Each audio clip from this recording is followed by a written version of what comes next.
The story begins with a beautiful proposal. Leticia didn't even remember how long she had been dreaming of this moment.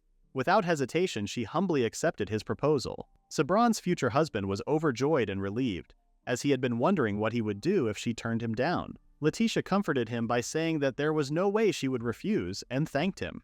When they returned home, Fiona seemed like she was looking for them. Sebran greeted her, and she said she had been expecting him. She saw Leticia holding a beautiful purple rose bouquet and asked if she had gotten it from someone. She assumed it was a present from Lord Sebran, and Leticia confirmed her. She said it was so lovely, just like the color of her eyes.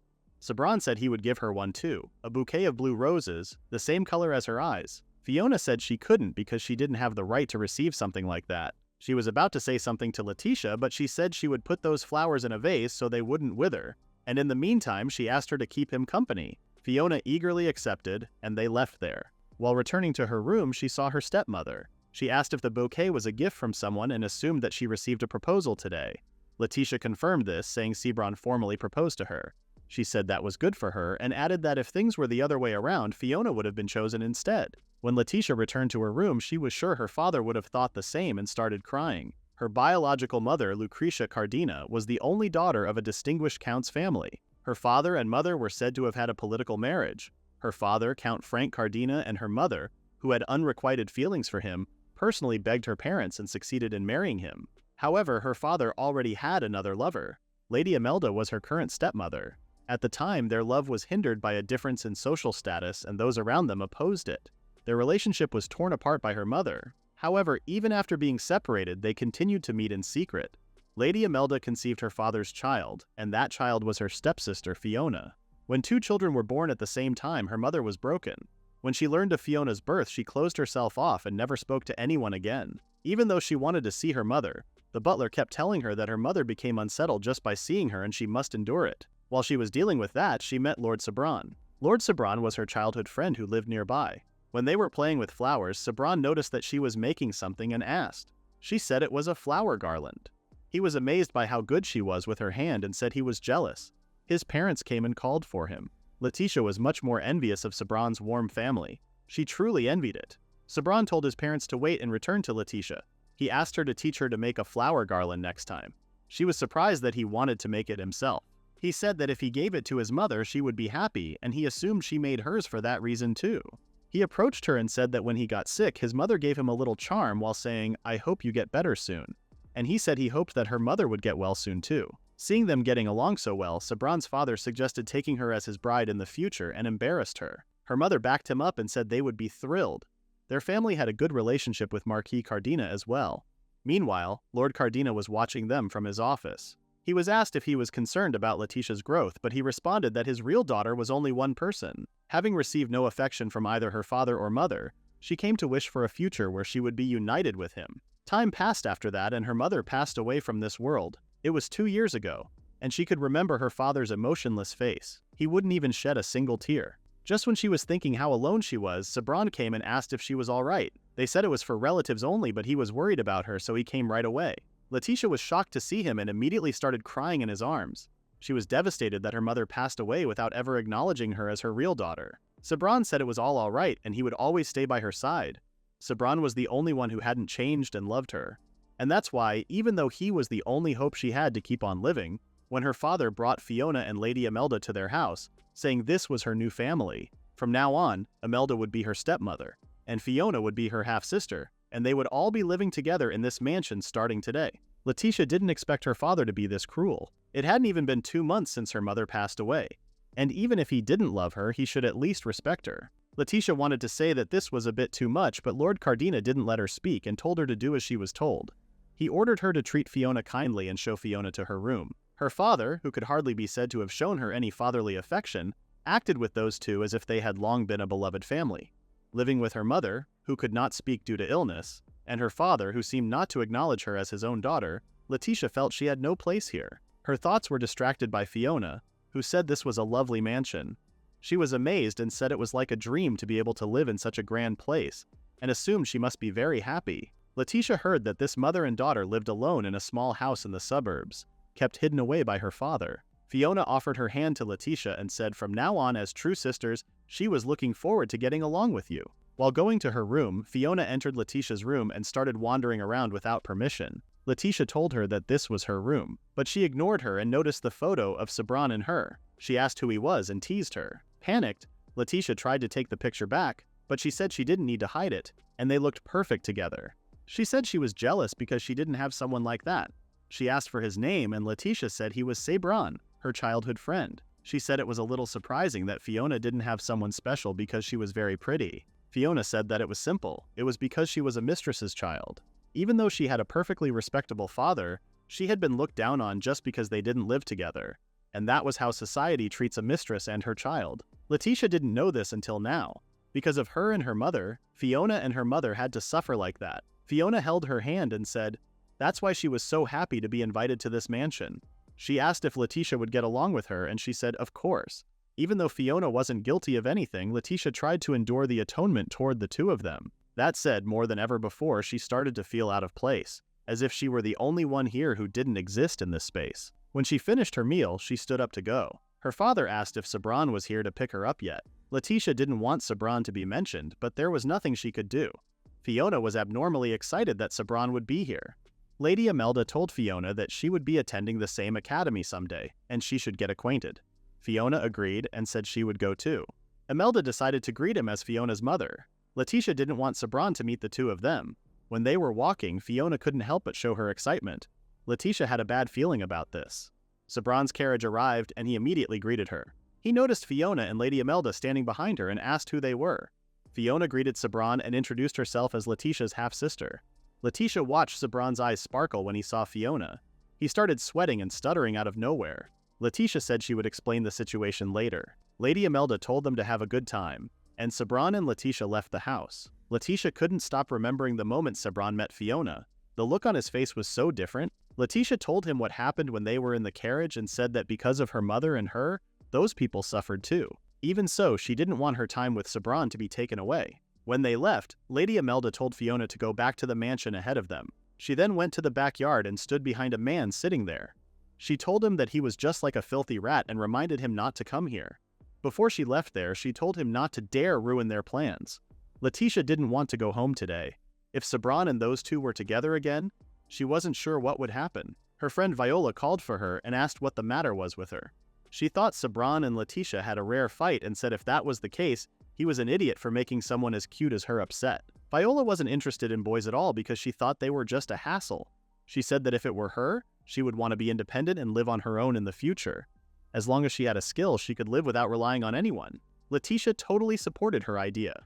Viola was shocked by her response because she seemed different. The thought of living on her own without relying on anyone made her feel really good and relieved. In the next scene, Leticia recalled one of the days when her deceased mother was in a good mood. She suggested going outside to see it after school and asked her to wait for her until she got back. At the rare sight of snow falling, her mother was excited, so she never imagined it would turn out like that. She went outside alone without waiting for her to come home and fell asleep on a bench. She realized that she had dozed off when her friend Isaac called her name. She apologized to him and he said it was fine, but she watered the flower so much that it was literally floating. He said if she was tired, he could finish the rest on his own. Leticia said she was fine and just lost in thought for a bit. She remembered it again because of the things she said. Leticia mentioned that taking care of the plants actually calmed her. Isaac noticed that she was unusual because nobody else ever wanted to be on the beautification committee. She giggled and said she liked plants.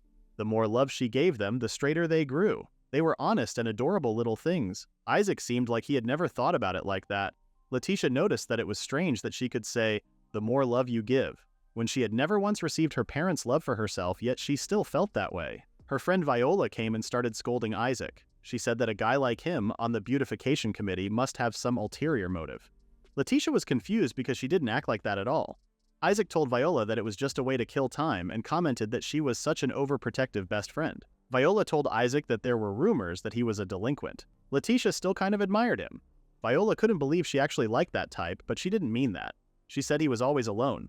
She wondered if being alone ever felt lonely. When she goes home, they treat her like she didn't even exist, and she wishes to be as strong and dignified as him. Even though her family had grown in number, it felt like she had even less of a place than before. She tried not to think badly of her new family, but couldn't help it. Viola saw someone and asked who that was. She said she looked like an outside and thought they might be just here to look around. However, That person was Fiona. She saw Leticia and greeted her. She said that starting tomorrow she would be attending this academy too. From now on, they would be at school together, and she was so happy. She came today to finish the enrollment paperwork and asked if Sebran wasn't here. Leticia said he was in a different class. Fiona said they should talk when they got home and left there. Viola asked who that was.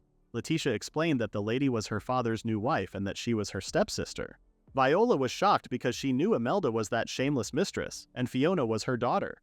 She found it beyond disgraceful that they moved into their house right after her mother passed away. Leticia defended them by saying they didn't do anything wrong, even if she was a mistress and the one her father truly loved was that woman.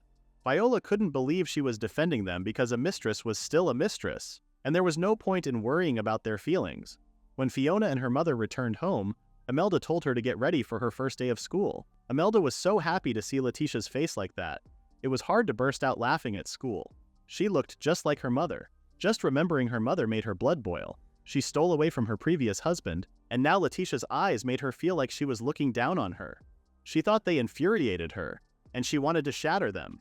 But that was only a matter of time because she had a beloved daughter of her own. She wouldn't let them steal anything from her ever again. Not her husband, not this house, not anything. When they were returning from school, Sebran noticed from the carriage's window that Fiona and Imelda were waiting in front of their house. Imelda greeted Sebran and ignored Leticia.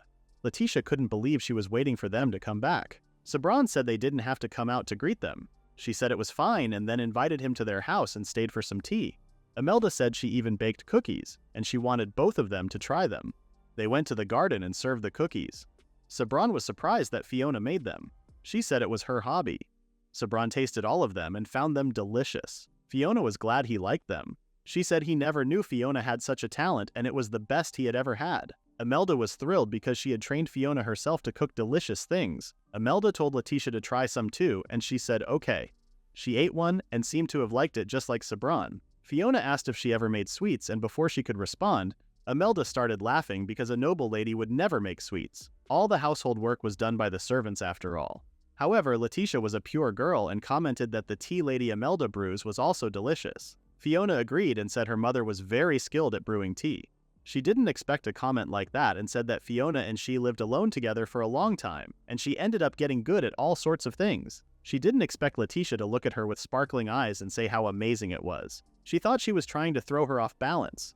She hated her mother so much that she wanted to drive Leticia into a corner completely. Later that day, Leticia was doing her homework and started to think about Fiona and Lady Imelda. She figured out how much hardship they had gone through, and it was the kind she couldn't even begin to imagine before they came to this mansion. She wanted to be like them too. Wanted the strength to live without relying on anyone, and for that, she decided to ask their chef to teach her how to cook. He was quite surprised but wasn't sure if that would be okay because if she were to cut herself with a knife, her father would fire him. Leticia was about to say that her father didn't really care about her, but then an old lady appeared and said it was wonderful to take an interest in cooking. They asked if there was a certain gentleman she had her eye on. She said it wasn't like that. But that old lady told her that she already had someone. They figured that it was Lord Sebran and knew she couldn't let Lady Fiona beat her. She said that Fiona also came to borrow the kitchen and she was so eager. She said she was going to give the cookies to the man she was interested in. The lady wondered if she had already found someone at the academy who had caught her eye. But Leticia knew that meant that Fiona also liked Sebran. The next day, Sebran was waiting for the girls and said they would be together here too, starting today. Fiona was looking forward to being with him. Leticia noticed that Sebran was kind to everyone. It had only been a few days since they met, but they already looked like a couple. She tried to comfort herself, thinking it must be her imagination, but her eyes started to tear up already. On their way to school, Fiona mentioned that Sebran's family and her family had been close like family for a long ago. Sebran confirmed her. She suddenly held his hand and mentioned something that her father said. She asked for his opinion. Leticia was shocked. Fiona found it absolutely wonderful. Leticia thought she was talking about herself and Sebran, but when she mentioned that she knew Leticia and Sebran had been promised to each other since childhood, and that she just wanted to support the two of them, she was a bit relieved. She said that two of them were such a perfect match, so she would make sure not to get in the way. On the other hand, Sebran interrupted Fiona and said it wasn't like that. He said that they made that kind of promise when they were kids, and now it was more like their parents were the only ones saying it on their own. And besides, he thought it would trouble her if something like that was suddenly brought up and asked Leticia for her opinion. Leticia had no other choice but to confirm him. Sebran said neither Letty nor did he know what the future holds yet, so he wanted her to treat them normally. Fiona felt bad for jumping to conclusions. He said it was fine and asked Leticia. Leticia forced herself to smile. When they arrived at school, Sebran offered to walk Leticia to her class, but she said she had got class duty today, but she lied to them. Isaac saw her walking fast somewhere and was about to tell her something about the beautification committee, but when he noticed that she was crying, he was shocked. Worried, he followed her. She went to the stairs and sat there to cry. She couldn't believe she was expecting a real marriage over some childhood promise. Suddenly, someone walked in on her from behind and pushed her. Isaac ran to save her. In the next scene, Leticia saw a person standing there. When she got closer, she noticed that it was Sebran. But even though Sebran saw her, he ignored her and turned to Fiona. She was right next to him, and they were laughing. She reached her hand to tell Sebran not to go, but then woke up crying. Wondering where she was, she looked around and remembered that she had fallen down the stairs. The school doctor asked how she was feeling. She figured that she had been taken to the infirmary. She said her leg hurt a little. The doctor explained that a student nearby saved her. Apparently she was about to fall, but the student saved her from hitting her head. She could remember bumping into someone right before falling. The doctor told her that if she wanted to thank someone, she should thank him. Isaac was sitting there. The doctor said he saved her and carried her here. But Isaac fell asleep on the seat, so the doctor said he must be tired. After that, she asked how her leg was. When the doctor touched her leg to examine it, it hurt so bad that walking was out of the question. But apparently someone was coming to pick her up, so she didn't need to worry. Confused, Leticia wondered who was coming. Worried, Sebran entered the room and Leticia asked how he knew she was here. Fiona showed up right behind him and said a man named Isaac came to their class and told them. She seemed worried. Leticia asked what she meant by out of class. Sebran explained that today was Fiona's first day transferring in, so since she wasn't there, he took her to the staff room. Fiona said she was shocked when the teacher told her which class she was in. She said she ended up in the same class as Lord Sebran. Sebran said he was surprised too. Leticia was devastated because she was in a different class. Isaac woke up and told them to cut the chit-chat already. He asked Leticia how her injury was and asked if she could walk on her own. He turned to Sebran and stared at him for a moment. He was going to say something to him, but then Viola burst into the room asking if she was all right. She started scolding everyone, including Leticia, asking why she was alone in a place like that. Leticia tried to convince her that she was fine, but she was so worried. She then turned to Sebran and yelled at him that she couldn't walk today, and it was his duty to carry her or do something to make sure she didn't have to use her legs. Sebran was terrified of her and said she could leave it to him. Fiona asked who she was, and he explained that she was Leticia's close friend. Viola asked Sebran if he understood the reason why she was asking him. Sebran seemed to know the reason and told Leticia to get on, and he would take her to the carriage stop. Leticia's face was redder than a tomato, but Viola was so proud of herself. She wasn't sure if that would be okay, even though she was so happy. Fiona told them to wait and asked if that wasn't too much. She asked if they weren't embarrassed. Viola asked what she was talking about and reminded her that Leticia couldn't walk.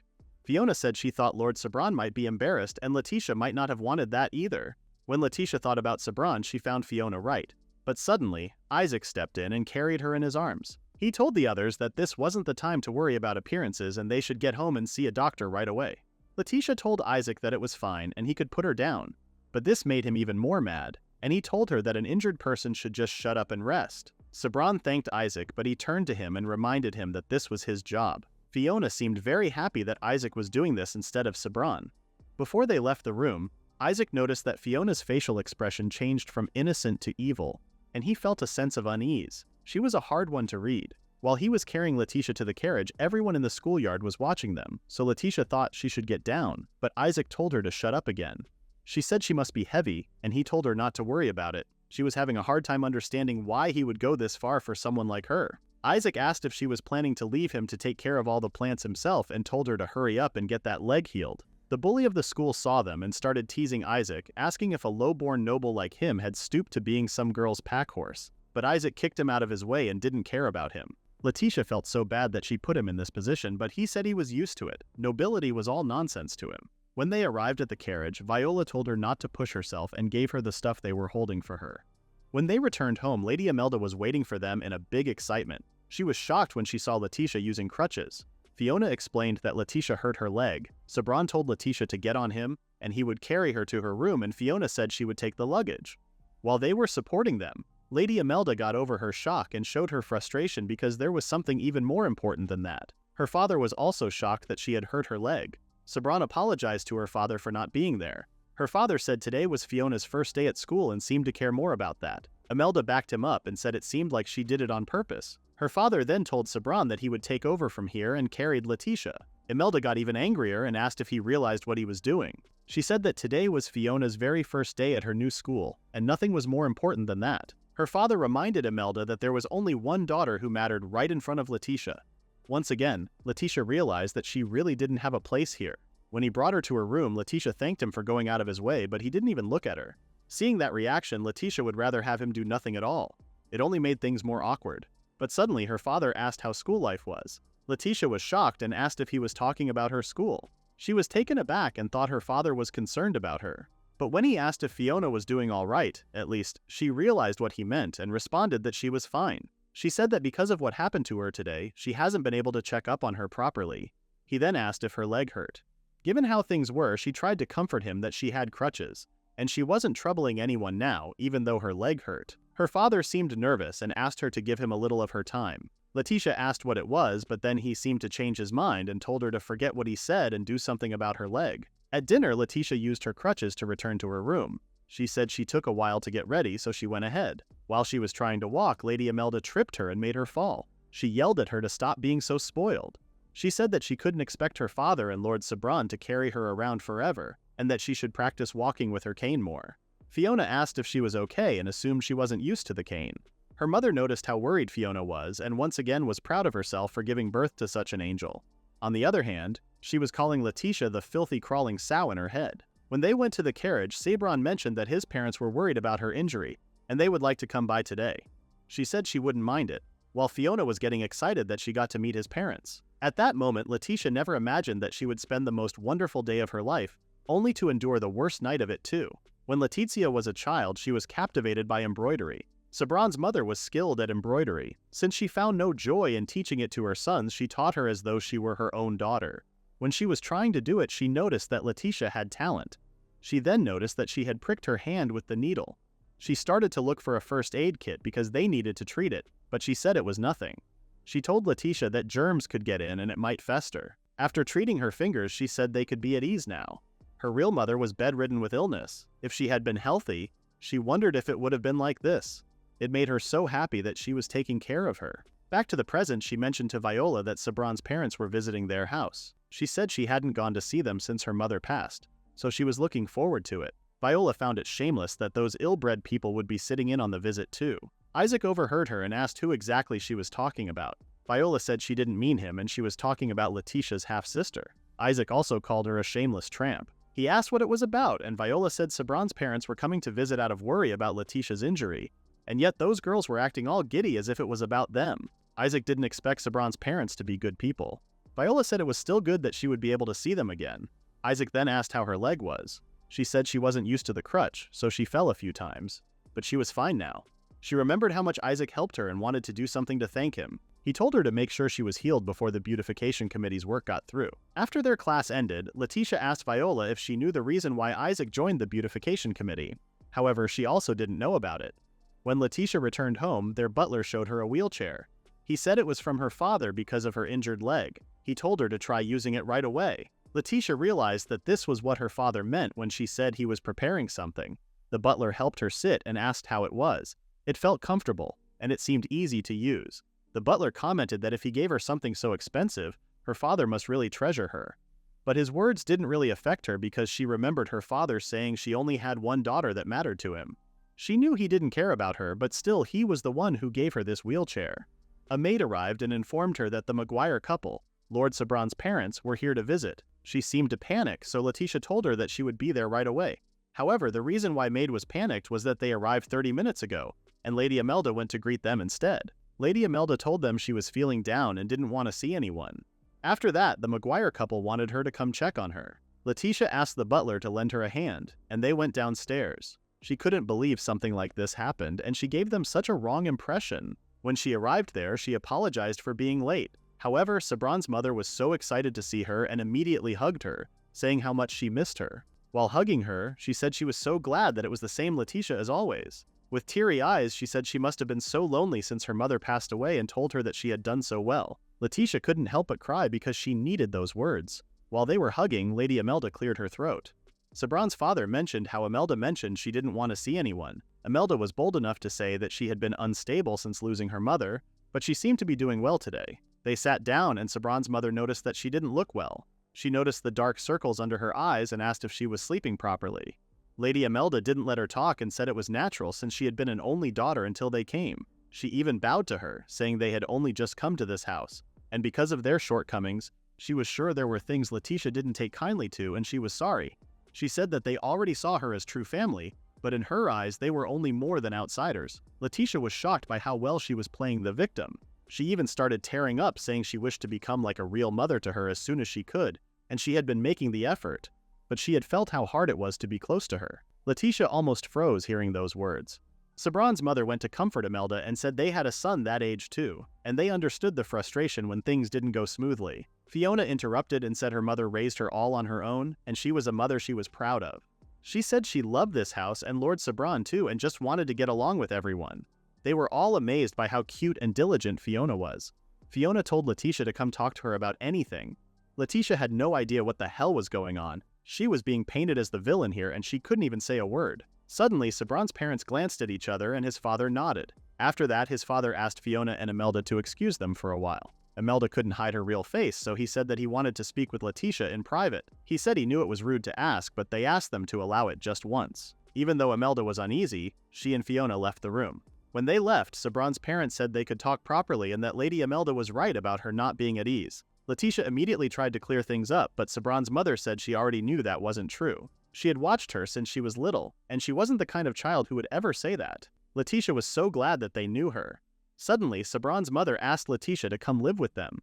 Panicked, Leticia asked what she meant. She said she meant to live together. She said if it were just 2 years later, they would both be adults and able to get engaged. His mother asked Sebran about his opinion on engaging Leticia in 2 years. Before he responded, Leticia recalled what he said in the carriage. But to her surprise, Sebran was okay with getting engaged. He said he would have to think of some proper proposal words. Leticia mentioned how he said it was only some childhood promise. He said at the time he felt that way, but he said he liked her. Leticia was over the moon. She thought there would be nothing happier than this. Meanwhile, Lady Imelda broke things. Fiona explained to the butlers that her mother slipped her hand and asked them to clean up. Imelda was sure they were mocking her, looking down on her, and shutting her out. And she was also angry at those maids and butlers who brought her. And she was sure that the wheelchair was her husband's doing. She couldn't stand any of this. Leticia opened the door and informed her that the guests were leaving now and asked if she would go to see them off. She started yelling at her and called her a rotten kusaradama. Apparently it was the name of that flower lying there. It was named for resembling pea family's radama, also called sulfur grass. Fiona joined Leticia to see the guests off. Leticia looked at her and she knew she liked Sebran too. But she was happy that Sebran chose her. She didn't have to feel insecure anymore. When they left, they headed back to the house. The Lord was informed that the Maguire couple had come and he apologized for not being there. Imelda said it was fine and she took care of them.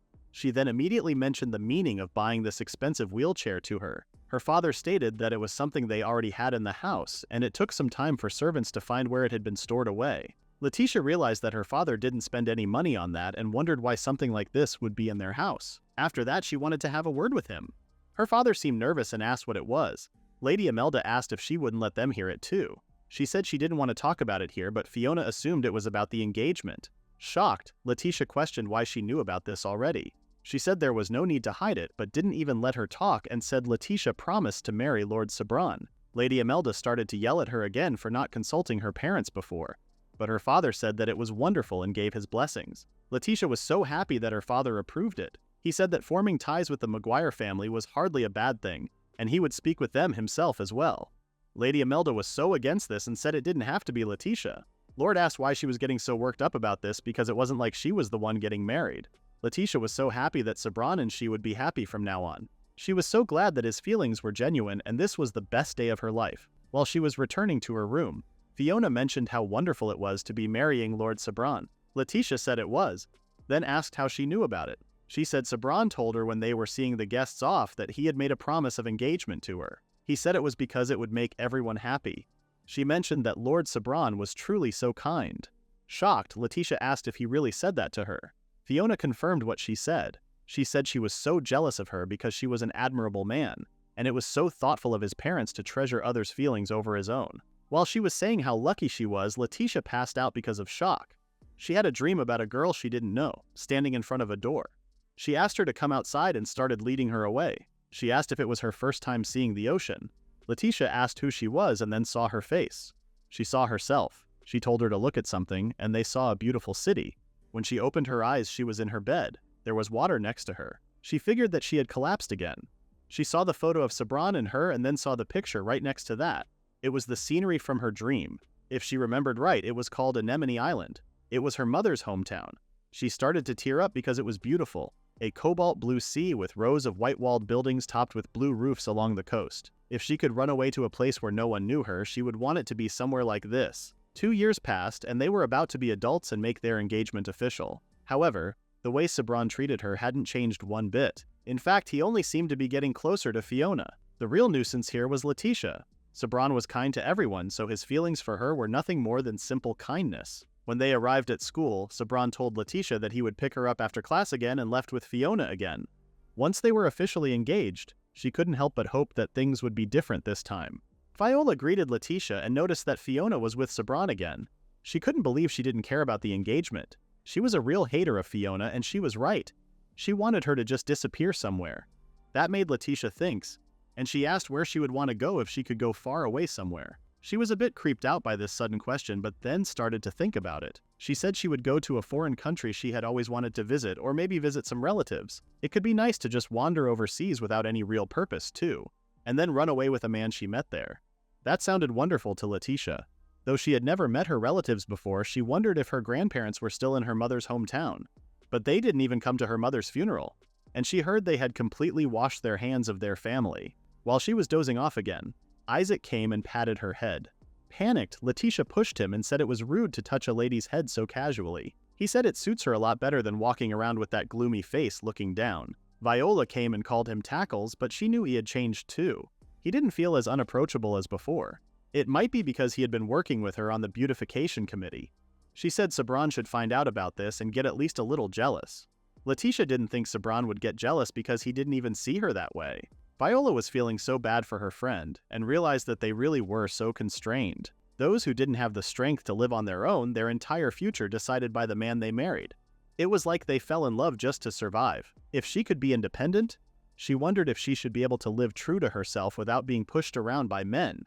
Would living true to herself make her happier than she was now? She wondered. But then she said she was kidding because there was no point in thinking about things like that. Leticia realized that she wanted to live true to herself too. She clung to a mother broken in spirit, unable to speak, a father who had no interest in family, and a childhood friend obsessed with her stepsister. If no one would love her, then she wanted to become someone she could love. She loved Sebran, but if she chose Fiona, she could do nothing. At night, Leticia finished helping her father, and he told her to leave them over there. He said it had been 3 years since she started helping him with his work, and she had been a great help. That surprised her because she never thought he would actually speak to her.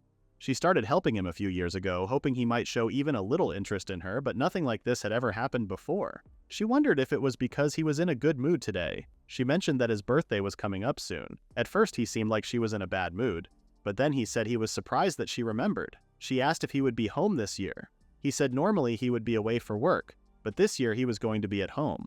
That was a bit strange because even if he wasn't home on his birthday, Leticia had given him a gift every year. She was surprised that he would think she would forget his birthday. Last year and the year before, Lady Imelda took her presents, saying she would give them to him for her. She thought Imelda might throw them away, but she didn't know what happened to the ones from before. In any case, once she reaches adulthood this year, she might have to leave this mansion, and if that happens, this might be the last time she could celebrate her father's birthday here. So at the very least, she wanted to celebrate it properly this last time, to bring up closure. In the next scene, Fiona asked Leticia if she had a moment. She wanted to talk about her father's birthday this week. They sat in the carriage and she said she thought they could all choose father's present from a man's perspective with Lord Sebran's help. If she was okay with it, they wanted to go to 3 of them after school. Sebran said Fiona and he already scouted out the shops and she should come today. Shocked, Leticia asked if they went out scouting together. Sebran asked if that was weird. She said it wasn't, but that sounded almost like a date. She said she had already prepared his present. Fiona wanted to hear what she bought for him. She said they wouldn't want their gifts to overlap. She thought it would be fine to tell her that much and said she bought cufflinks. They said that was a great choice, and Fiona asked which shop she bought it from. Sebran promised to buy something completely different. Leticia noticed that she sometimes couldn't understand what he was thinking. At school, Viola was complaining about how she got 2 hours of committee work after school today. Viola was also busy today, and she turned down Fiona and the others' invitation to invite Viola to her home, so she decided to grab a carriage and head home alone. But she then saw Isaac on a bicycle and was shocked. Isaac asked if she was by herself. She said she couldn't believe he commutes to school on a bicycle. She said it was amazing and asked if he could ride it. He asked if she was making fun of him because why would he bring it if he couldn't ride it? He asked if that was her first time even seeing a bicycle. They weren't common here, so it was her first time. She didn't know anyone close to her who could ride one. Isaac asked if she would like to ride on the back. Leticia started freaking out and said it was impossible to ride it with two people. He said she didn't have to reject it with such intensity. He asked if she was holding back because of her fiancé, even though he was off chasing after some other girl. He told her that doing this wouldn't bring her bad karma, and in fact she would be obliged to change back. Eventually, Leticia agreed to sit in the back, and she did not regret it. The wind felt so nice and she was happy. Isaac apologized because he knew it wasn't the back she was hoping to be behind. It was true that a deep part of her wished this back were Sebran's. She couldn't help but think that way, and felt bad for Isaac. While riding on the bicycle, they noticed the carriage from their house. Isaac stopped at the shop and wanted to go there. Leticia stopped him and he asked what was wrong. She didn't know how to explain this to him. She was curious about those two being in that shop, but she also didn't want to show her face there. Isaac already figured out why she was acting like that and told her to head to the bookstore 2 doors down, and he would go check things out for her. He said he didn't know what was bothering her, but at least he could check what they were buying at a men's shop. He told her to wait here and not complain. While she was looking at the books, she couldn't focus on all because she couldn't stop worrying about those two. When Isaac arrived, he informed her that they were buying cufflinks. Leticia was so shocked, and this puzzled Isaac.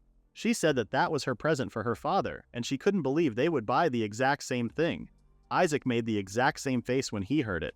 She said that they asked her since they shouldn't get the same gift, and yet they went and bought it. Isaac told her not to think about it because they bought the same thing on purpose to mess with her.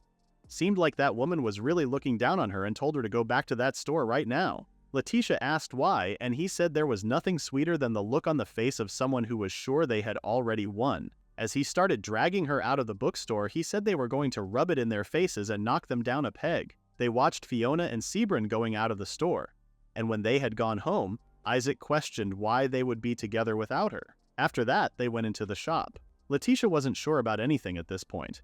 The shop owner, Mr. Paul, asked if she was shopping here today. Isaac didn't know he knew her. Mr. Paul was the manager here, and it was her first time seeing him at the shop. He was one of her father's business partners. Mr. Paul said he was surprised to see her with her boyfriend and asked if it was a gift for him. Panicked, Leticia explained that he wasn't her boyfriend.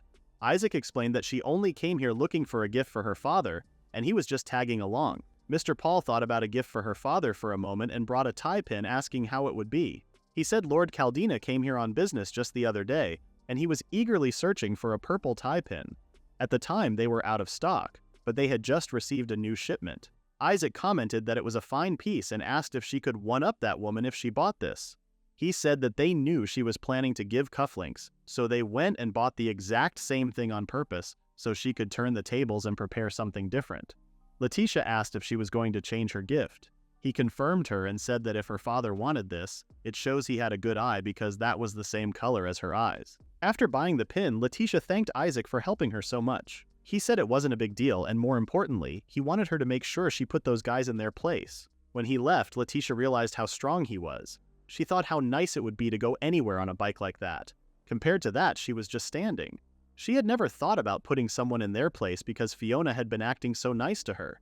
At home, Lady Imelda was showing off her dress. Apparently, Lord Sebran picked it. She said that compared to Leticia, Fiona was far more suited to him. Fiona said that wasn't true, but Imelda insisted that she wouldn't give up. She said her father and she were torn apart the same way, but God was watching over them, and if two people truly love each other, even if they were torn apart once, they would find their way back together like her and Lord Cardina, and the fact that they were in this house was proof. Fiona started to feel like God really did exist. When it was finally their father's birthday dinner, Fiona seemed excited. She asked her to go first to give presents, and Leticia agreed. She thanked her and said she couldn't wait for dinner. Fiona thought she was going to give her father cufflinks, and she was planning to give the same gift before she did. It wasn't like she was doing anything bad, but it still felt a little heavy on her heart. The dinner was pretty crowded. Lady Imelda wished her husband a happy birthday and said that since it was their first birthday dinner since coming to this house, they should celebrate it from the heart. Imelda wanted to present her with her gift first, and gave her a vintage wine from the year they first met. The next one was Fiona. She showed him the cufflinks and said she thought they would be perfect for him. Fiona glanced at Leticia and then said she picked those out with Lord Sebran, and if he liked that, it was thanks to him. Even his father found it odd that they picked it just the two of them. She said he was always so kind and helped her so much. Imelda mentioned that he even picked her dress out for her. She said they often go out together and he was very kind to her fiancé's family. Fiona twirled and told Leticia that it was her turn. Leticia could feel the evil eyes just staring at her. From inside here, she was going to take out the tie pin, but she was so nervous. She thought about what Isaac said. There wasn't a single person in this house who was on her side. Even if she goes against the ones basking in her father's favor, her father would always side with her stepmother and stepsister. There was no guarantee he would even be happy with a gift from someone like her in the first place. Fiona acted like she didn't know what she bought him and asked what she was going to give him. They were staring at her, full of expectation, waiting for her to embarrass herself. She reminded herself that she had to be brave and showed the purple tie pin. She asked if he would accept it. The first reaction was from Fiona because she was shocked. Her father was also shocked because that was the one thing he wanted the most. He said it was a fine piece and she did well to find it. But Fiona kept asking why. She said no one told her and she never heard about this. She repeated that no one said anything about a tie pin. Confused, her father asked what she meant. Fiona told Leticia that she said she was giving her father cufflinks and called her a liar. So-called Lady Imelda backed her up and said she lied and lying was wrong. She told her to apologize to Fiona right now and started lying. Leticia was scared, but she explained that she didn't lie. She brought the cufflinks and said she couldn't decide on just one and prepared both. But Imelda did not give up and said that preparing two gifts was totally unfair. She said that tricking people was part of her, that just like her dead mother. Realizing what she had said, she stopped and told Leticia to hurry up and apologize. Her father told Imelda that she hadn't done anything wrong. More importantly, he turned to Fiona and said Sebran was her sister's fiancé and yet she went shopping alone with him. He asked if she didn't understand that a noble lady was always under watchful eyes and she must conduct herself with more dignity if she truly were his daughter. After that, he wanted to eat it before the food got cold. Leticia couldn't believe her father actually scolded Fiona. Seeing her shocked like that, her father told her to go take her seat quickly. Even though tonight's dinner had such an atmosphere, unlike the usual tasteless dinners, tonight was truly delicious. When she finally returned to her room, she lay down on her bed because she was exhausted. Her door was knocked on and it was her father calling for her. Wondering what it was, she followed the butler and arrived at his room. The butler informed him that he had brought the young lady and took his leave. His father said he had connected the line to Sebran and told her to take the call. Puzzled, she put the phone to her ears and heard Sebran's voice. She was so excited to hear his voice so close, but still managed to ask why he was calling. He said he had counted on Caldina to put him through. Apparently, he wanted to apologize for the gift. They ended up overlapping with cufflinks and he felt bad about it. He said he told Fiona that they should choose something else, but she said there would be no harm if they were the same, and they were something he could use every day, so having more wouldn't hurt. And in the end, she pushed him into it. He apologized for not being able to stop her. But still, he said he didn't think she meant any harm and didn't want her to think badly of Fiona. All of a sudden, Leticia started to feel like nothing mattered anymore. She told him not to worry and not to be concerned about her. Looking back, from this moment she had already started to steel her resolve to quietly leave this place. After hanging up the phone call, Leticia returned to her room and saw Fiona. She remembered the party and was about to talk to her. But Fiona immediately apologized for what had happened before. Leticia didn't expect an apology from her. She said she lost her composure without thinking, but she didn't mean any of that, and she was really sorry. Leticia believed her and said she should have told her before, so she was in the wrong too. Fiona hugged her and said she was so happy that she would forgive her, and reminded her that they were sisters after all. She said she was really lonely because she felt like she was being left behind by the two of them. Leticia didn't know that, and Fiona said they should all get along again, the three of them.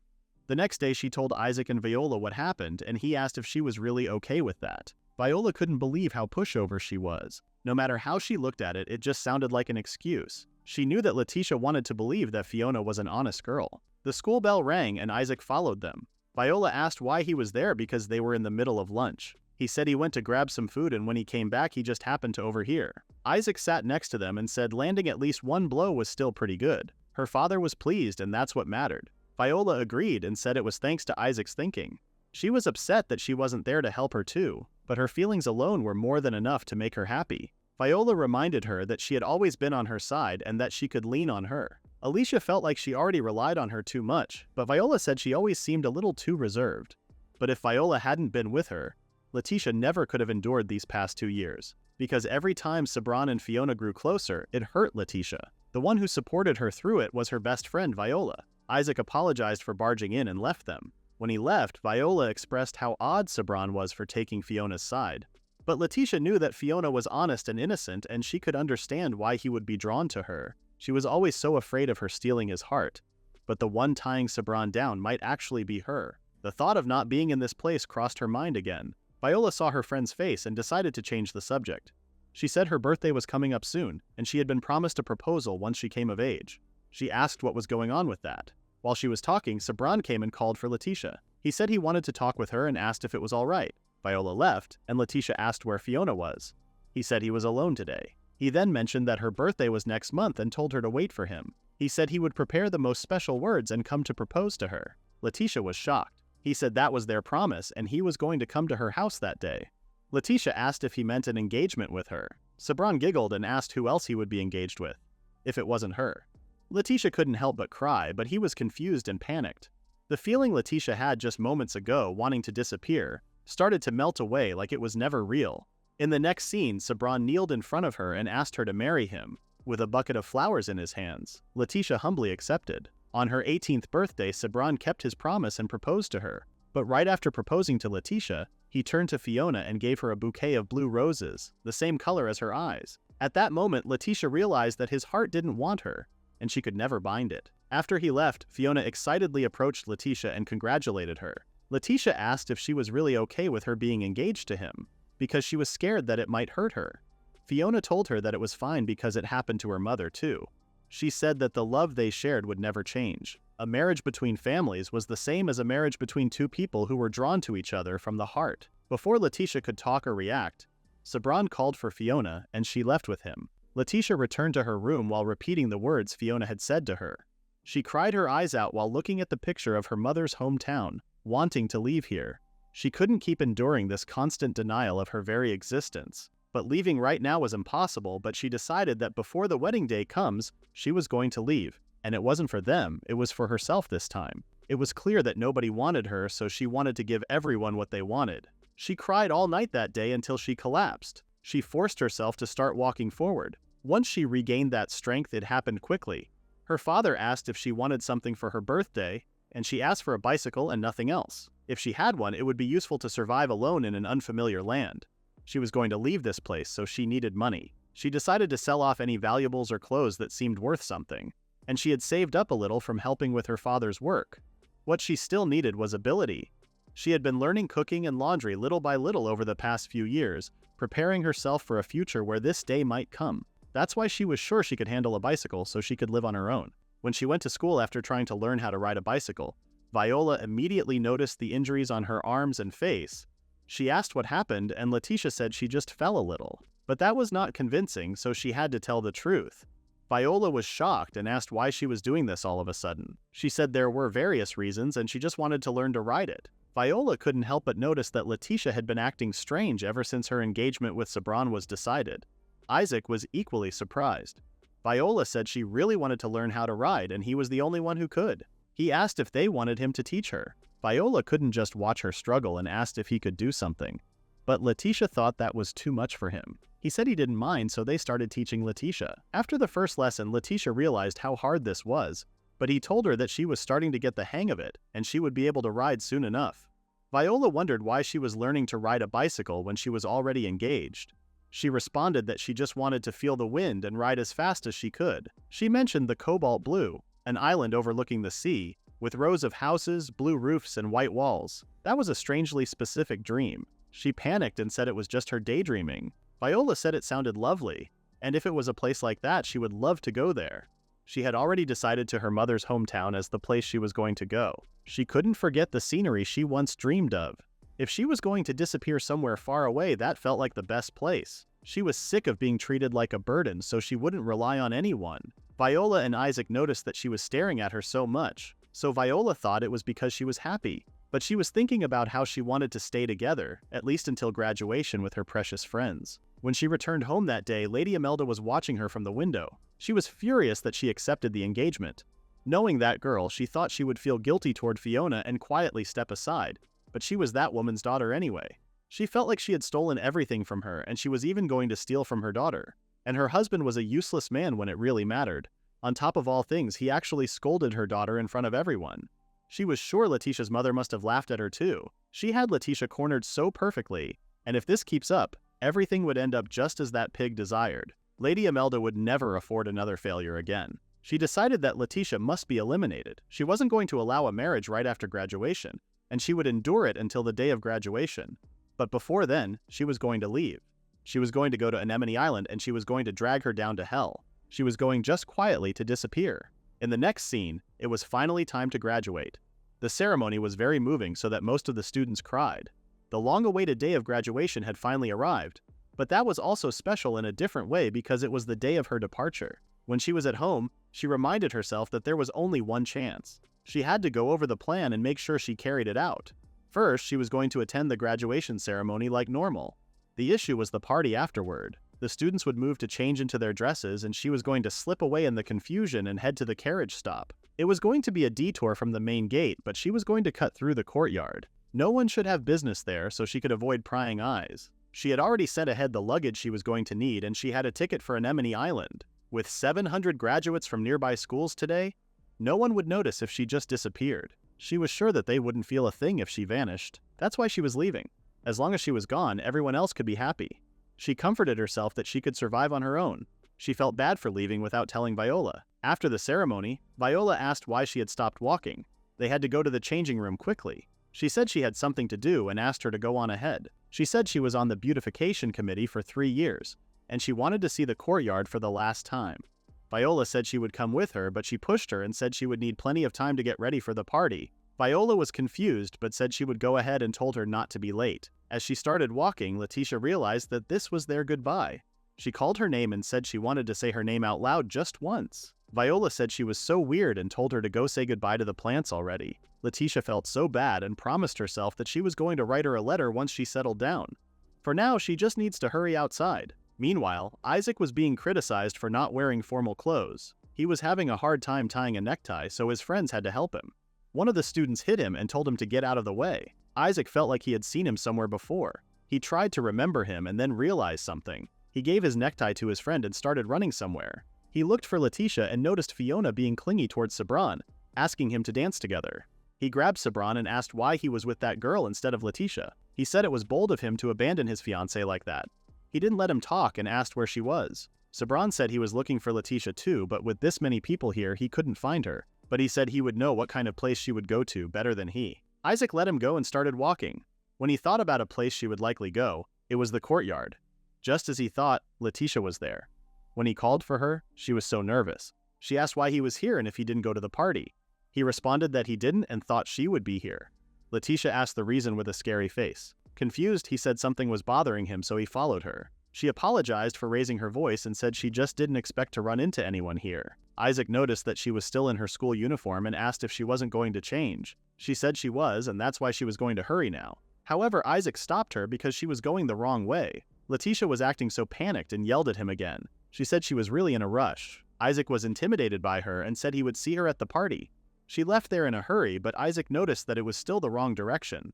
Meanwhile, Viola had been waiting for Leticia and she never showed up. Even if it was graduation day, she seemed kind of strange today. She thought she might have gotten a stomachache or she might have gone to return a borrowed book. While she was looking for her, she overheard someone yelling that the honor student Leticia Caldina withdrew her university application. She was supposed to go on to university like the other students. Viola barged into the room and asked if that was really true. Meanwhile, Isaac was walking to the party, but he noticed that he was way too late. Everyone headed to the hall, so he wondered if Leticia was over there. While walking, he overheard people talking about how they couldn't find someone. They were saying that there was no sign of that violet-eyed girl, and that stopped Isaac. They said they were supposed to hand the girl over to the guys waiting at the port in just a few hours. One of the people in there was the bully boy, who seemed like he was in a rush. There was only one person in the school with violet eyes. Isaac started to question what the hell she had gotten herself into. While he was listening to their conversation, Viola came yelling Leticia's name to find her, so he grabbed her and covered her mouth. As they hid behind the bushes, the men in there said it was an elaborate setup just to get rid of one woman, and the other one wondered what they would do with her once they handed her over to the other. The other responded that they would snuff her out, weigh her down, and toss her into the sea. When they were gone, Isaac released Viola, and she started freaking out. She thought she was going to be killed, but Isaac said it was just him. He asked what she was doing here, and she told him that Leticia was planning to run away from home, and she was trying to disappear all on her own. She heard she canceled her plans to go to the university, and she even sent a letter to the school, saying she would live independently and never come back home. She was supposed to marry Sebran, and even after marriage she was still supposed to attend university, but saying she wouldn't even return home was insane. Isaac asked if that meant she chose this of her own will. Viola confirmed him and said she got fed up with that cold family and her fiancé. She saw the letter and there was no mistake, it was her handwriting. They at the same time knew that she had gone to that city by a cobalt blue sea with its white and blue houses. She was going to the island where that town was, so she must be at the port. She was heading to a seaside town, so she would have to take a ship. Isaac said it was true and mentioned that those guys earlier were talking about Leticia. That means Leticia had already left the academy to run away, and those guys, not realizing it, were desperately trying to catch her here. Worried, Viola asked if he was saying Leticia had gotten caught up in some incident. She thought it might be a good thing that she ran away, but it was the opposite. Because if she were really heading for the port, she would run right into their comrades. Viola said there should be violet-eyed students at other schools too. But among their group, Isaac recognized someone. The man who pushed Leticia down the stairs 2 years ago. He didn't know why, but there was no doubt she was the one they were after. Meanwhile, Leticia had already arrived at the port. She gave 500 rin for it. She was so excited to be there.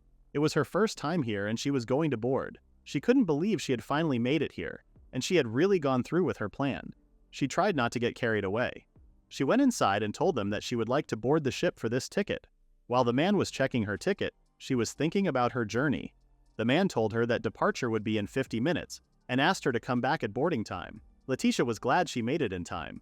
Running into Isaac earlier really shook her up, and she felt bad for how she treated him. There was a loneliness, but still, her heart was racing. Meanwhile, Isaac took Viola with him and started going to the port on his bike. Meanwhile, those men who were trying to catch her were discussing what they were going to do if they couldn't even find the girl. Saying sorry wouldn't cut it because it was just grabbing one girl during the chaos of the party. They couldn't believe she would disappear ahead of them. There was a huge bounty on that woman's head. One of them came in a hurry and said he saw the girl. He said that she was wandering around here. They were confused because she literally came to the port on her own. He said that someone told her they saw a girl in a white uniform and that the girl had violet eyes. According to the townsfolk, students usually walk around this area too, but they wouldn't see many this time of year, so she must have stood out. He asked if he was sure it was the girl they were after. He said it was most likely because the white uniform was a trademark of that academy. The man was confused as to why she would come to them on her own, but still considered himself lucky. He ordered everyone to find her and not let her slip away this time. There were 15 minutes left until departure. By now, the dance at the party must have started, and she wondered if Sebran was dancing with Fiona. She would be lying if she said she wasn't lonely, but she had no regrets. She wished that everyone would stay well. It was time for her to go now. She had some time before boarding, so she wandered around. While walking, a beautiful person walked past her. She was stunned by their beauty. They had glossy hair, long eyelashes, and skin as clear as porcelain. She couldn't help staring at them, but then she realized that she had to hurry and board the ship. She had to line up there to board, and she looked for her ticket to show the man in there. Isaac and Viola arrived at the port and started running to the boarding area because she had to be there. Viola saw her, and she was about to board the ship. As they were about to call her name, the man from his class grabbed her and said they had been looking for her. Confused and scared, Leticia asked who he was. He said they were acquaintances of her family and wanted to step over there and have a little talk. Leticia told him that her family wouldn't send anyone to stop her and said he was mistaking her for someone else. Isaac rushed because he saw them trying to drag her away by force. She told him to let her go, but he was still dragging her. She said that her family had nothing to do with her and told him to let her go. The guard there asked if he had a ticket because those without a ticket were not allowed. Leticia was so scared that she just prayed that somebody would help her. The moment she hoped that, the beautiful man she saw punched him in the face and threw him to the ground. Even Isaac was shocked. He told him that the lady said she had no business with him and asked him to leave. He then offered his hand and guided her inside the ship. The guy who was trying to catch her said he would buy the ticket, but the guard said they were fully booked. With that, Leticia was gone. They couldn't believe she really left.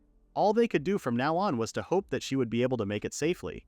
For a second, Leticia thought she saw Viola and the others, but she decided that there was no way. She then remembered the person who saved her. She never imagined he would end up helping her. She had to thank him, so she started looking around and saw him. She approached him and said she was the one he had helped earlier. At that moment, she never imagined that she would encounter him, the person who set her fate free. The man turned to her and she was so amazed by his beauty. Leticia bowed to him and thanked him for saving her. She felt bad that he had helped someone like her, a stranger, and on top of that he had injured his hand. He looked at his hand and it seemed like he had just noticed that. He smiled at her and said this wasn't even worth calling an injury. More importantly, he was glad such a lovely young lady wasn't kidnapped in front of him. While walking away, he told her to be careful walking alone because there were lots of troublemakers around the port. After he left, she thought about how strange he was. In the next scene, Leticia arrived at the place she had been dreaming of for so long, Anemone Island. She picked up the luggage she had left in storage, so first she needed to find a hotel to stay at tonight. Meanwhile, a woman was informed that the woman with violet eyes had been dealt with. She asked for proof. The man stated that if they left any proof, she would be in deep trouble too. He said they sank her in the sea with a weight and she wouldn't float back up. After that, he asked for the promised payment. The woman gave the money and the man left. After she was alone, she took out her robe and it was Lady Imelda. She was thrilled that Leticia was finally dead. She wished to do this sooner. Leticia's mother and Leticia's cursed bloodline had finally been extinguished. Now her beloved daughter could finally marry the Maguire heir. No one could stand in their way anymore, and it was their turn to be happy now. On the other hand, Leticia was watching the wonderful scene on the island. She was so glad she found a hotel to stay at. She sent her other big luggage to this island before she left and put it in a rented storage.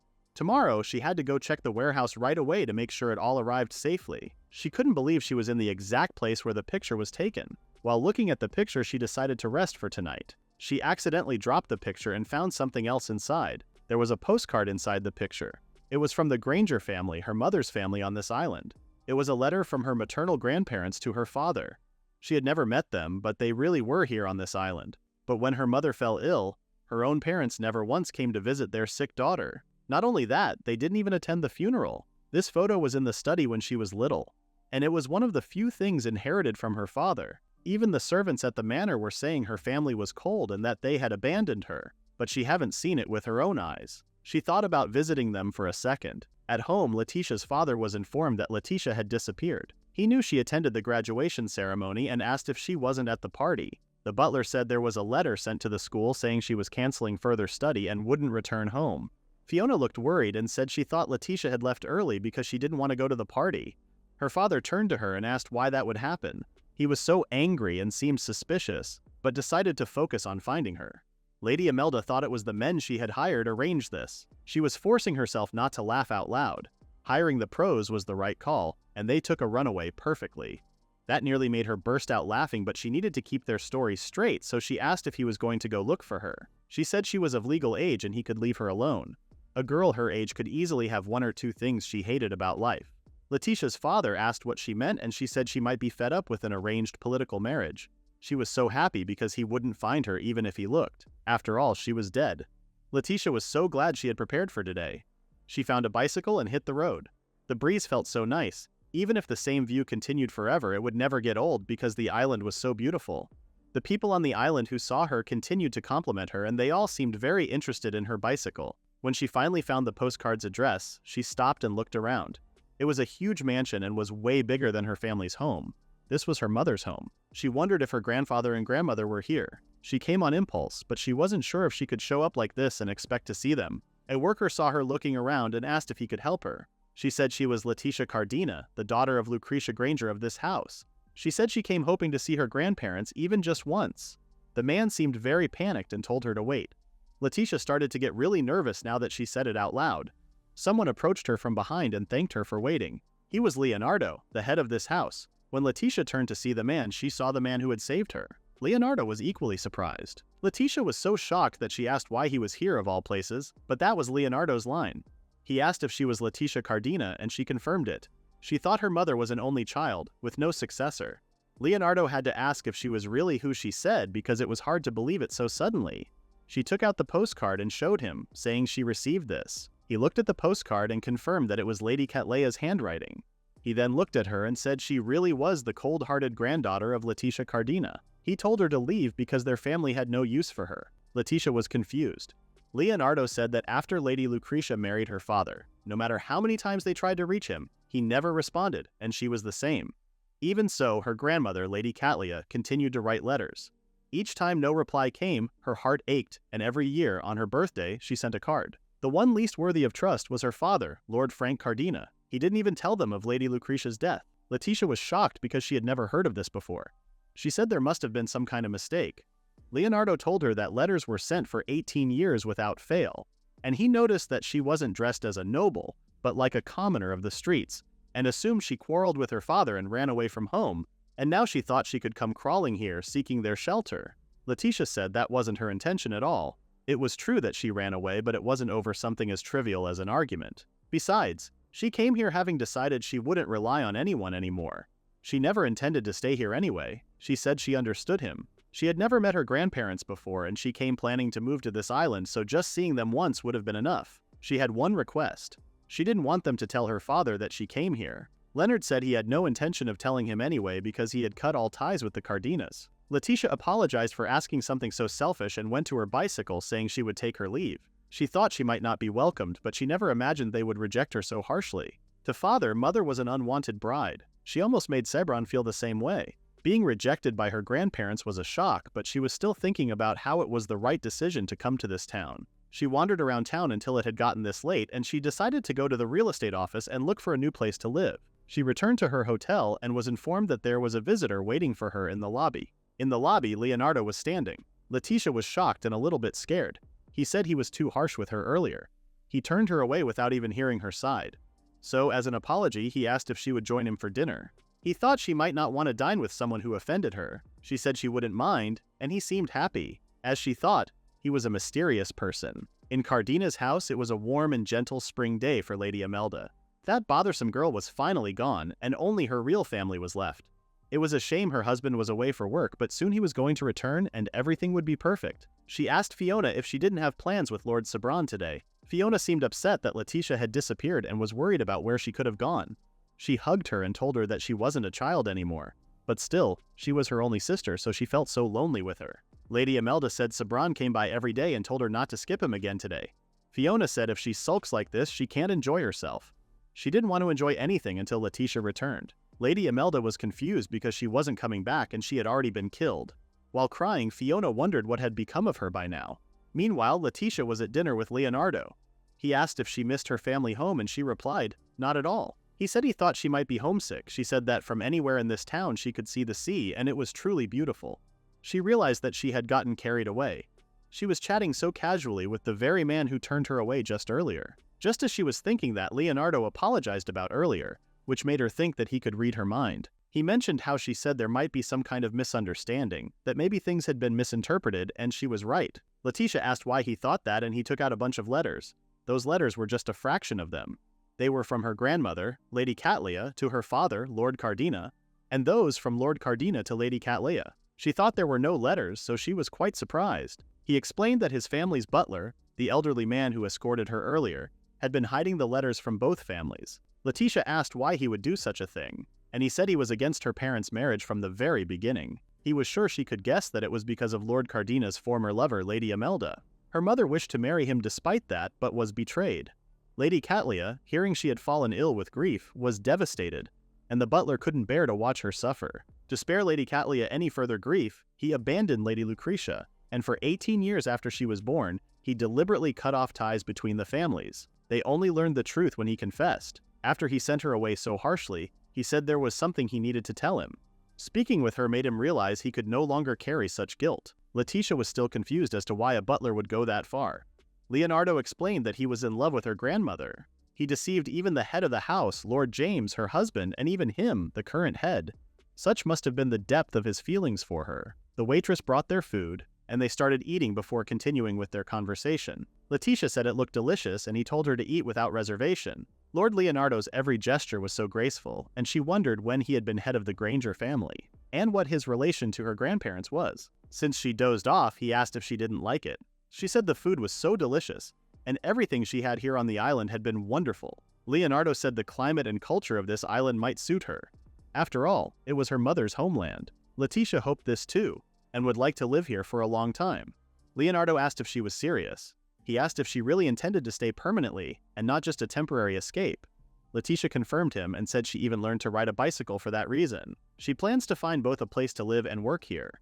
He said he would introduce her to a realtor here tomorrow, and when the time comes to sign, she would need a guarantor, so he would be that for her. Leticia was so touched by his generous offer, but since her grandparents still think ill of her, even if it was a misunderstanding, she had someone from the Granger family be a guarantor. He said she was right, it would take time to clear things up. So for now at least, he wanted to arrange a temporary place for her to stay. He asked about her father's mistress and her child. She said after her mother passed away, they were welcomed into their house right away, and now they lived together with her father, the three of them. Leonardo found this utterly disgraceful and realized that the rumors were true. At first, he thought this was just a quarrel between parents and child, but now he could imagine why she truly left home. There was something that had been on his mind. On the ship, when those thugs were harassing her, she said she had no family. If she truly lived 18 years in loneliness, then they might bear some responsibility. He apologized for not being able to help her, but she had done well on her own until now. Leticia was so happy that someone acknowledged her.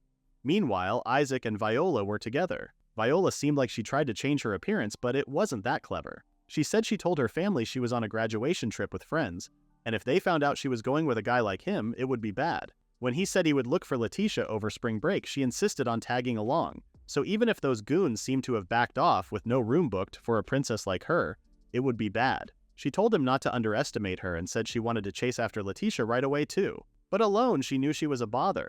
Isaac had never said she was a bother. They bought 2 tickets to a Nemo Island. The guard asked if they needed seasickness medicine since it was their first time, but Viola said she would be fine. However, on the ship, she couldn't stop puking. Isaac asked if she wanted to get some fresh air. She felt like becoming a fish at this point. When they went outside, she started thinking about Leticia and how she was all alone. She couldn't help but cry because she left without telling her. She thought she was her best friend. Isaac comforted her that she didn't want her best friend to worry most. She was a lot stronger than Viola thought, and there was no need to worry. Viola responded that she was going to help him. Isaac was confused and asked where this came from. Apparently, she thought Isaac liked her. Confused, Isaac asked how she figured it out and judged her. She said it was because he was always looking out for her. Going to look for her with no leads, even if she was his classmates, was not normal. Isaac said she looked for her too, but she already said she loved Leticia. He said they were about the same. He turned his back to her because his face was all red. Meanwhile, Leticia was getting ready to buckle down and find a great place today. She couldn't stay in a hotel forever. Lord Leonardo said he would meet her in the lobby. When she went to the lobby, she saw him standing with someone. Leticia felt what was going on the moment she saw that woman. She approached Leticia wanting to see her face, and said how much she looked just like Lucretia. Lord Leonardo introduced the woman as their real grandmother, Lady Catlia. She was shocked to see her. Lady Catlia hugged her very tightly, while saying how much she wanted to see her and never thought meeting her for the first time would feel this precious. When she said she loved her, Leticia started crying her eyes out. All this time, all she wanted was to be loved, and this was her first time. Leonardo explained that as soon as he got home last night, he told Lady Catlia about her, and she insisted on coming herself today. His worries were needless. She wasn't the least bit angry with her. On the contrary, she always believed that the day would come when she would see her again. Lady Catlia said that when the letters stopped, she truly wanted to rush to her, but they told her Lucretia was unstable, that she must not visit. Hiding even the letters of her passing and not telling her at once really shocked her. As for Leticia living on this island, Lady Catlia said she was more than welcome. Leonardo wanted to take her somewhere before the realtor. He was sure she would love it. She took her to a small house, and when they went inside, Lady Catlia said this was the room Lucretia used to live in by herself, and that she was giving it to her now. Shocked, Leticia said she couldn't accept that. Lady Catlia told her that there was no one using it. Still, this was too valuable for her to be okay with, and besides, she wanted to stand on her own.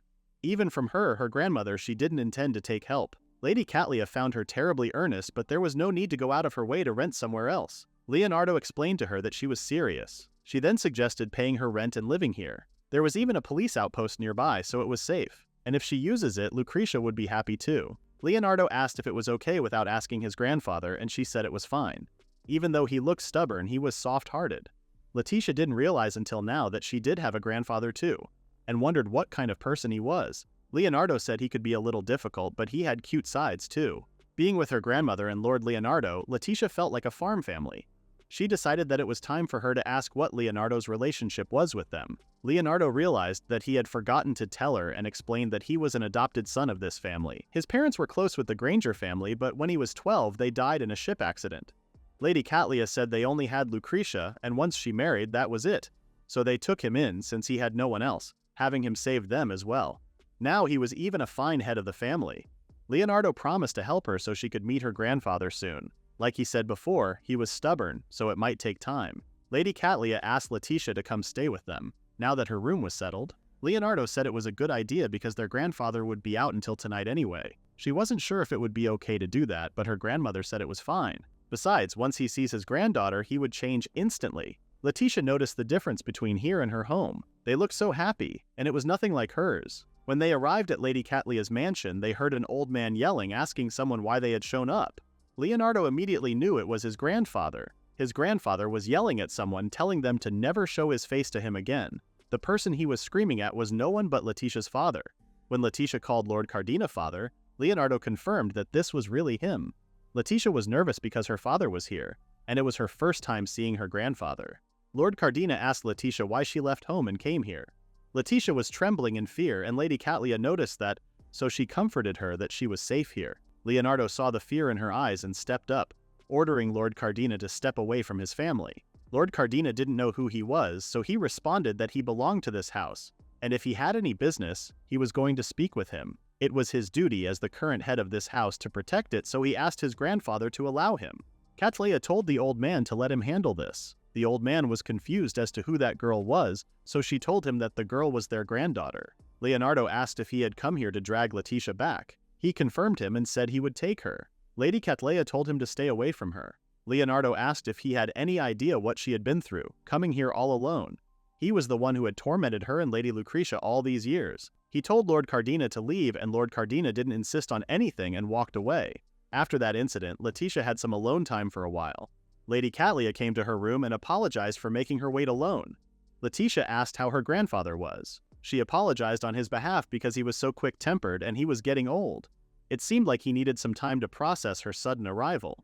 Leticia felt guilty and blamed herself, but Leonardo told her that there was no need for her to apologize. They were all shocked at how things turned out, but it hadn't all been bad. Lady Catlea was just so happy she got to see her. What concerned Leonardo was how his father found her here so quickly. He asked if she had any idea. She mentioned that she had 2 treasured photographs in her room and she took only one of those islands, and that might be the reason. But she never imagined he would notice something like that. That photo was like a keepsake from her mother. She always longed to see this island. Leonardo seemed to figure out what was going on, and decided to change the topic by offering to show her around the island tomorrow since she admired it so much. Her father likely wouldn't come back here for a while after that scene, and he was sure she would want to know the island before moving into a new home. Leticia asked if that would be all right with him. He said he would pick her up at her hotel again. The next day, Leonardo took her somewhere to see the view better. From there, they could see the entire island. The town hall was over there, and the library was right next to it. She could get just about everything she needed from the shops along this street. Somehow, not only was this island beautiful, but the people here were relaxed too. It was really nice. The town was small, but it wasn't bad. He asked if they should get some lunch soon, and she said okay. Leonardo brought a baguette sandwich that looked absolutely delicious. He said it wasn't fancy, but it was pretty good. He accidentally spilled some sauce. She said she had something to wipe it with and gave him. She noticed that even someone as cool as him gets frustrated when you mess up. She took out her handkerchief, but the wind threw it. She apologized and said she would grab it and be tight back. The handkerchief dropped right in front of a woman and she took it. When Leticia said it was hers, she gave it back to her and said it was a lovely embroidered handkerchief. She said she was glad she thought so because she stitched it herself. The woman was shocked that she had made it herself. Leonardo came saying he got some paper napkins and saw the woman. The woman was even more shocked, and she asked if he was with her. She started crying because this encounter moved her so much that she wanted to thank the heavens. She said this girl was an embroidery, a genius. She found it amazing because there weren't many craftsmen who could do such delicate work. Her name was Helen, and she ran a handicraft shop. She had been dreaming of selling beautiful embroidery like this for ages, and asked her to come by after she finished eating and left. Leticia admitted that she felt overwhelmed, and Leonardo didn't follow a single word of that. She asked if it would be all right if they visited her shop later. Meanwhile, at Cardina's house, Lady Imelda was exhaling fire because her husband had left. She stopped a butler named Jeffrey and asked if he really went away on business and how long he was planning on not coming home. Since he was her husband's steward, there was no way he wouldn't know. Jeffrey responded that he had a general idea of his schedule. However, he instructed him not to tell her, and that was his order. Lady Imelda said she was his employer, but he corrected her that his employer was her husband. Lady Imelda asked where he was always running off to for work. He said he wasn't obligated to tell her. She said she would be reporting this insolence to him.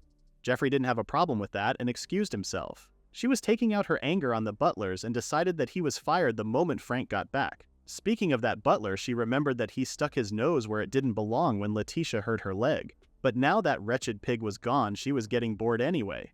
From now on, she decided to deal with troublesome servants as a pastime. She was going to evaluate them and fire them one by one. And Fiona, now that Leticia was gone, should enjoy herself with Lord Sebran openly. She looked from the window and saw Sebran with a bouquet. She still didn't understand what Fiona even saw in that country bumpkin boy. Fiona was also watching him from her room and found him so annoying. He was like a dumb mutt that didn't get the hint, and it was exhausting. She totally spoiled him, and it was a huge mistake. He kept coming back no matter how many times she drove him off. Even she didn't understand what she saw in Lord Sebran to begin with. She thought he was kind, but being with him felt more like having a pet. Those street punks would be 100 times better than this. Still, Sebran was way easier to manipulate than those guys. Leticia's frustrated face was just too funny to her, so she teased her a little and poked at Lord Sebran just for fun. But she never thought she would take it so hard that she would actually run away from home. She only flirted with Sebran to show off to Leticia, so without her around, there was no point. And now that Leticia was gone, they were treating her like the runner-up, that she were the one who would marry him. The situation was really bad. She started wondering where Leticia would go. Lady Imelda came to her room and saw her crying, so she said she would make sure she married Lord Sebran no matter what. Meanwhile, Isaac and Viola were trying to find some clues. Even on a small island, searching blindly was endless. But all they knew was that she boarded a ship bound for this island. She suggested thinking about the kind of places she would go. She thought about a restaurant with delicious food, a stylish boutique she could only find in this town, or a cozy little cafe, but it seemed like those were the places she wanted to go. All Isaac knew was that she liked plants like the flower shop in front of them. The person standing there was so handsome that Viola was captivated. The boy apologized for standing in their way. Viola tried to talk to him, but Isaac pushed her a little. He told her to take this seriously and help search. He asked if she was looking for some kind of plant and said he could help. Viola said yes, but Isaac shushed her and said they weren't looking for plants, they were looking for a plant lover. The boy responded that he knew just the place on this island that collectors loved. He assumed Isaac liked plants too. He said it was because of her influence. The boy asked if they were travelers here in Xi'an, and they introduced themselves. The boy was a researcher in herbal studies, so he knew a lot about the plants on this island and was happy to guide them.